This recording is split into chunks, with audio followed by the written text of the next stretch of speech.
ఇటీవల తాడేపల్లి ప్యాలెస్లో పెద్ద పాలేరుగా జాయిన్ అయిన విజయవాడ లోక్సభ సభ్యులు, మొన్నటి వరకు గౌరవనీయులు కేసినేని నాని గారు స్పేస్ లేకపోయినా స్పేస్ క్రియేట్ చేసుకొని, సందర్భం లేకపోయినా సందర్భం సృష్టించుకొని జగన్మోహన్ రెడ్డి గారి కళ్ళల్లో ఆనందం కోసం చంద్రబాబు నాయుడు గారిని, లోకేష్ గారిని, అలాగే తెలుగుదేశం పార్టీ కోసం పనిచేస్తున్న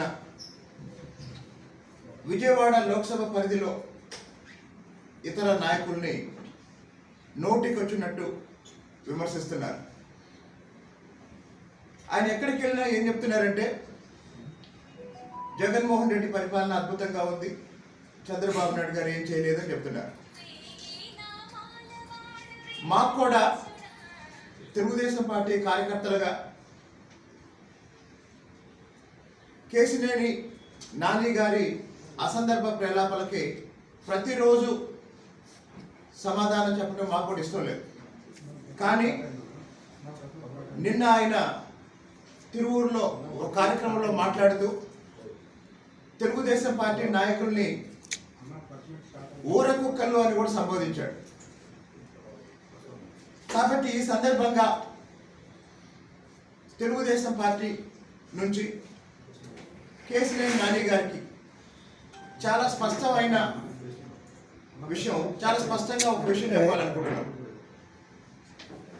మీరు 2 రోజులకు ఒకసారి విజయవాడలోనో తిరువూరులోనో చంద్రబాబు నాయుడు గారి గురించి, తెలుగుదేశం పార్టీ గురించి నిరంతరం విమర్శించే బదులు చంద్రబాబు నాయుడు గారు ముఖ్యమంత్రిగా ఉన్న 2014-2019 మధ్య కాలంలో విజయవాడ లోక్సభ పరిధిలో జరిగిన అభివృద్ధి ఏంటి, గత 5 సంవత్సరాలుగా జగన్మోహన్ రెడ్డి గారి పాలనలో విజయవాడ లోక్సభ పరిధిలో జరిగిన అభివృద్ధి ఏంటి, మీరే ఒక బహిరంగ చర్చ పెట్టండి.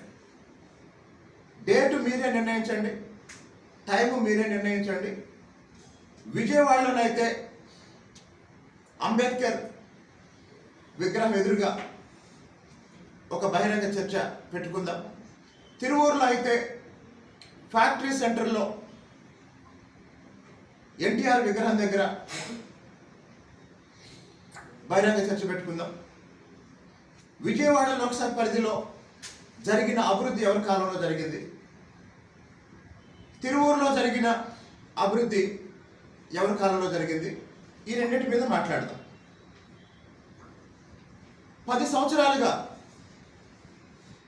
మీరు ఎంపీగా పదవిలో ఉన్నారు అంటే దానికి తెలుగుదేశం పార్టీ కారణం. తెలుగుదేశం పార్టీ కార్యకర్తల రెక్కల కష్టంతో మీరు 2 సార్లు ఎంపీగా గెలిచారు. కానీ జగన్మోహన్ రెడ్డి తుగ్లక్ పరిపాలన వల్ల ఈ రాష్ట్రం అన్ని ప్రాంతాలు, అన్ని వర్గాలు తీవ్రంగా నష్టపోయిన విషయం మీకు స్పష్టంగా తెలిసి కూడా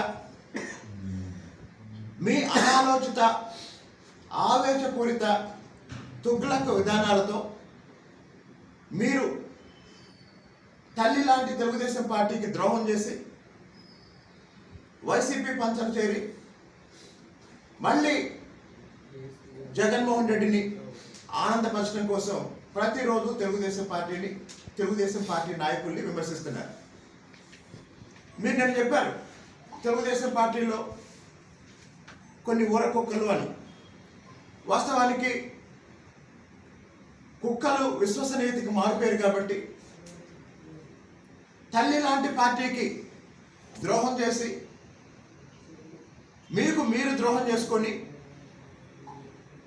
మీ బిడ్డ భవిష్యత్తుకు కూడా ద్రోహం చేసి, ఈరోజు మేము తెలుగుదేశం పార్టీ కార్యకర్తలు, తెలుగుదేశం పార్టీ కుటుంబం వాస్తవానికి మీ మీద చాలా సానుభూతితో ఉన్నామండి. ఎందుకు అంటే మీ రాజకీయ జీవితాన్ని మీరే సమాధి చేసుకున్నారు.